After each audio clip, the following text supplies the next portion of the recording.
to our next story, because the Gambia has so far served 38 days in the extended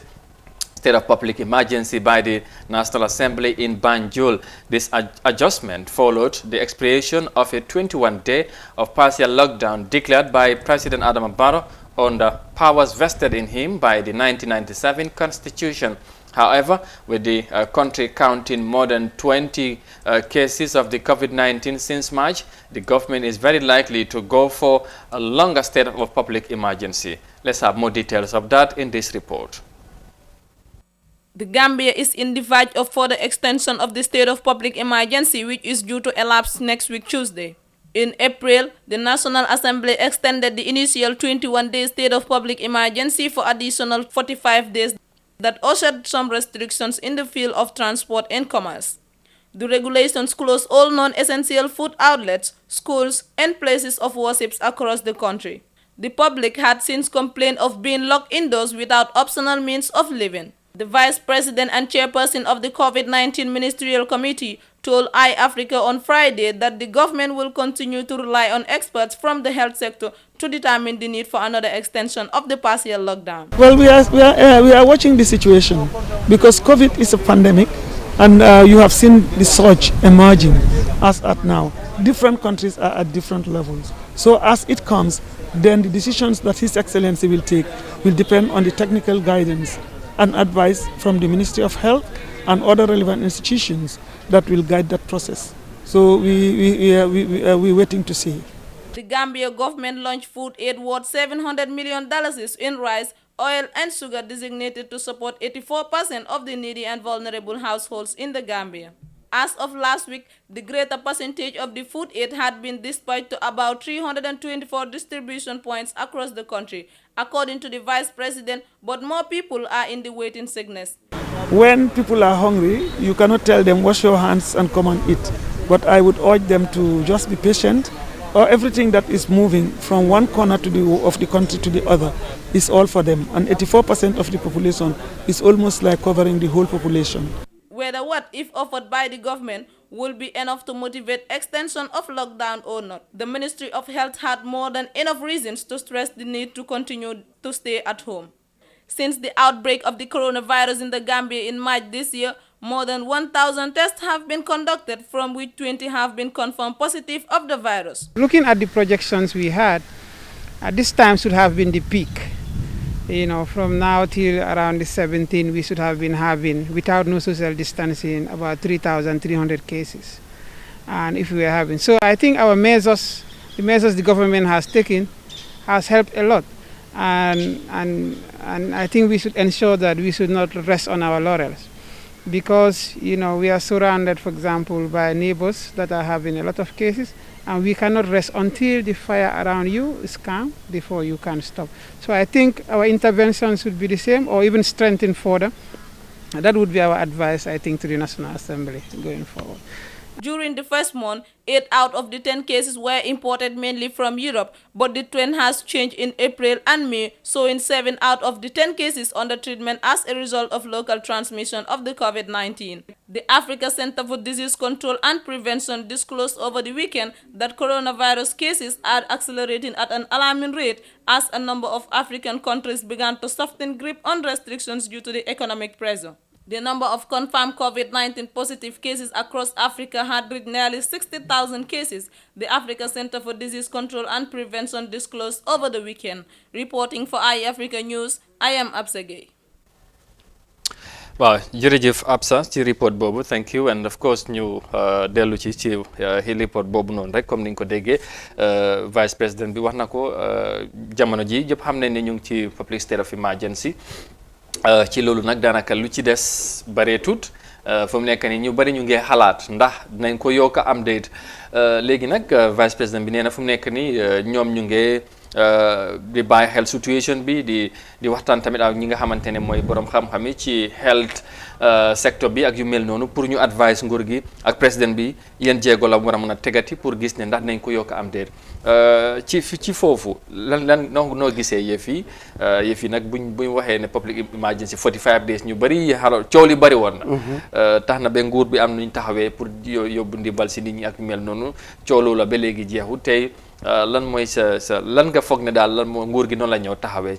ci fuñ toll ndax nañ yokka dina am wala déet te kees tamit ñu ngay gën a yokk léegi ci réew mi. waaw Amadou foog naa ne biñ doon force joxe moom 20 days bi nga xam ne force constitution bi moo ko may. yaakaar naa boobu ñu ngi doon benn kees lañ doon wax wala ñu ngi spégoon pour ragal ne coronavirus mën na fee dugg wala mooy benn ku jóge woon UK di ndaw soosu wala nga mu jeex ñuy appel 90 days balaa loolu ñu ngi doon ay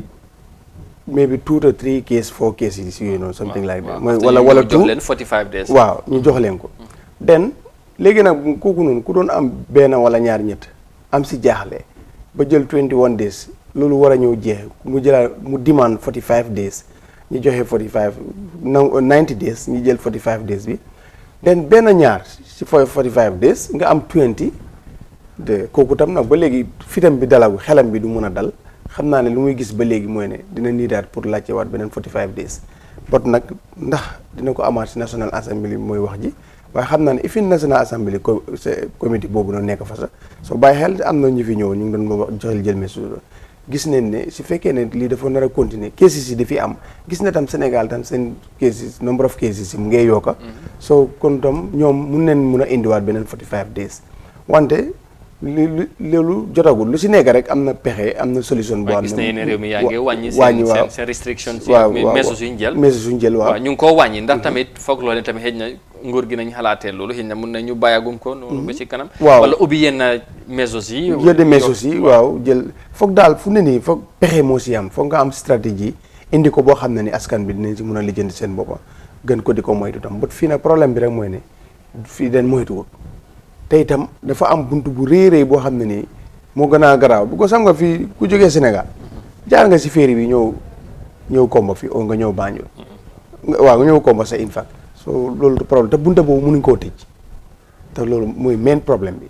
bunta boobu mënuñ koo tëj kon ko bunta boobu mënuñ koo tëj nag yaakaar naa war nañ jëlaat mesures yi nga xam ne ni dañ nit ñi duñ si loru te am na si yu nga xam ne du taxaw liggéey yu nga xam ne du taxaw nit ñi dinañ ko mën a dem def waaw mu ngi noonu Mariam naka nga gisee situation bi public emergency bi ndax foog nga ne yow tamit dañ ko yokk am déet wala fu mu nekk ni daal yow loolu naka nga riidee situation bi fuñ toll waaw Amadou man daal state of public emergency bi nag am naa ne it's a very sensitive matter waaye man comme suma gis-gis comme que coronavirus bi lii it is increasingly su doon man la daal comme ñu muñ yokk a muñ rek waaye comme Gambia bi nañ bear with it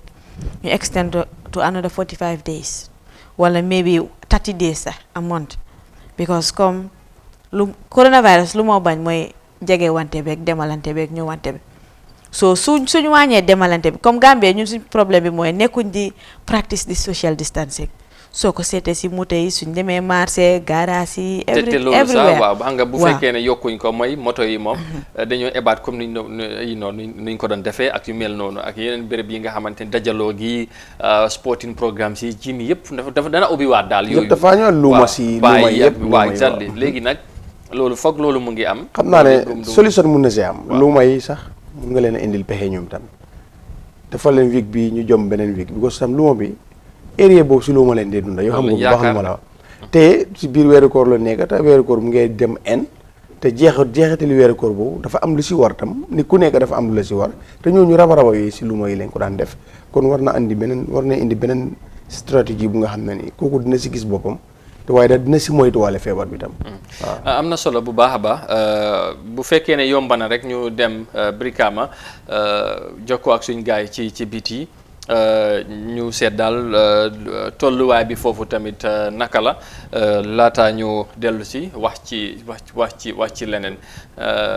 su ko defee ñu waaw ok dafa mel ni ñu ma ñëwaat ci yow rek balaa ñoo dem foofu noonu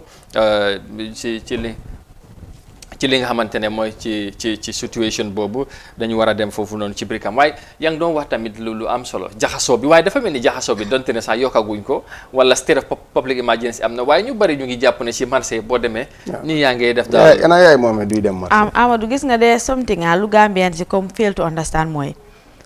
Gambia coronavirus su fi duggee ñun jigéen ñi ñoo koy spread loolu la nit ñi understand ñun ñoo dee dem marché ñun ñoo dee dem fu nekk su ñëwee ñun ñoo dee boole njaboot bi coronavirus su amee ba benn jigéen si kër am ko kenn du si mucca